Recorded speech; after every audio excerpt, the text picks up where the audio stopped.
जो तीर्थ हुआ करते थे, ये व्यक्ति को उसकी स्वयं की प्राण ऊर्जा को संचरित करने के लिए, उसको सामाजिक उत्थान का पथ देने के लिए, राजतंत्र को मर्यादित करने के लिए स्थापित होते थे।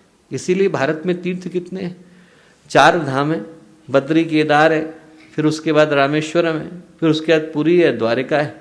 4 धाम है, 5 काशी है, 5 प्रयाग है, 5 बद्री है, 5 केदार है, केदारनाथ है, रुद्रनाथ है, तुंगनाथ है, मद महेश्वर है, कल्पेश्वर है, 7 सरोवर है, 7 क्षेत्र है, 9 अरण्य है जिनमें आरण्यक लिखे गए, 12 ज्योतिर्लिंग है, 21 गणपति क्षेत्र है, 42 सिद्ध क्षेत्र है, 64 के करीब शक्तिपीठ है। यदि आप पुराणों को माने तो 64 है। और जो 64 शक्तिपीठ हैं, आप कल्पना करके देखिए, भारत में नहीं है। उनमें से 7 बांग्लादेश में, 3 पाकिस्तान में, 3 जो है श्रीलंका में, 1 तिब्बत में, 1 अन्य जगहों पर, 1 नेपाल में।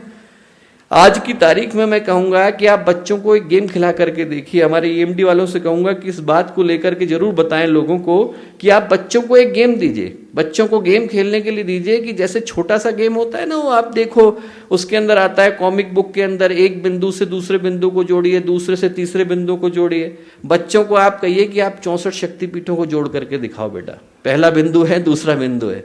और जब आप जोड़ना शुरू करेंगे तो आप शुरू करेंगे जम्मू कश्मीर से। जम्मू कश्मीर में अमरनाथ में ज्योतिर्लिंग है, वहां से आप तिब्बत में चले जाएंगे, वहां पे सह्याद्री का है, वहां से आप जाएंगे तो आपको नेपाल में मुक्तिनाथ मिलेगा, वहां से आप जाएंगे तो आपको मेघालय में नवरिंग दुर्गा मिलेगी, वहां से आप जाएंगे तो आपको बांग्लादेश में भवानीपुर मिलेगा, उसके बाद आप साउथ में चले जाएंगे और आप चढ़ते चढ़ते हिंगलाज बलोचिस्तान पाकिस्तान पहुंच जाएंगे। वो जो नक्शा तैयार होता है वो बृहत्तर भारत का नक्शा तैयार होता है। यदि आप इन सारे के सारे बिंदुओं को जोड़ लें तो क्या बनता है? सारे के सारे तीर्थों को जोड़ लें तो एक तीर्थ बन जाता है। सही पूछा जाए तो दोस्तों, भारत एक जागृत तीर्थ का नाम है। हमको महसूस नहीं होता, पर हमारे ऋषि मुनियों ने इन सारे कोनों पर एक एक तीर्थ को बिठा दिया है। सारी की सारी जगहों पर शक्तिपीठ बैठे हुए हैं। यदि आप सारी लाइनों को जोड़ लें तो जागता जागता एक जागृत तीर्थ बन जाता है, जिसका नाम है भारत। भारत देश का नाम नहीं है, पूरे जागते हुए तीर्थ का नाम है।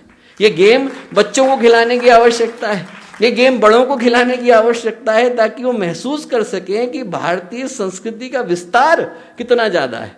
यदि हम इन सारे बिंदुओं को जोड़ लेते हैं दोस्तों तो एक तीर्थ बन जाता है।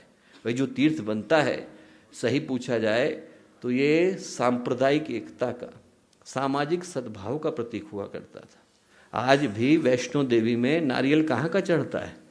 केरल का चढ़ता है। वैष्णो देवी में चढ़ाना है तो आप केरल से नारियल लेकर के आते हैं। त्र्यंबकेश्वर में बिल्वपत्र कहाँ के चढ़ते हैं? हरिद्वार के चढ़ते हैं। आपको बद्री केदार में पुजारी कहाँ के मिलते हैं? दक्षिण के मिलते हैं, नंबूदरीपाद। आपको दक्षिण में पुजारी कहाँ के मिलते हैं? उत्तर के मिलते हैं। आप पूर्व में जाएंगे तो कहाँ के पुजारी मिलते हैं? पश्चिम के मिलते हैं। आप द्वारिका में जाएंगे तो कहाँ के पुजारी मिलते हैं? आपको उड़ीसा के मिलेंगे। आपको पुरी में कहाँ के पुजारी मिलेंगे? गुजरात के मिलेंगे। ये क्या बना करके दे दिया है? ये इस बात का नक्शा बना करके दे दिया है कि भारत में हम सामाजिक एकता का प्रतीक तीर्थों को मानते हैं।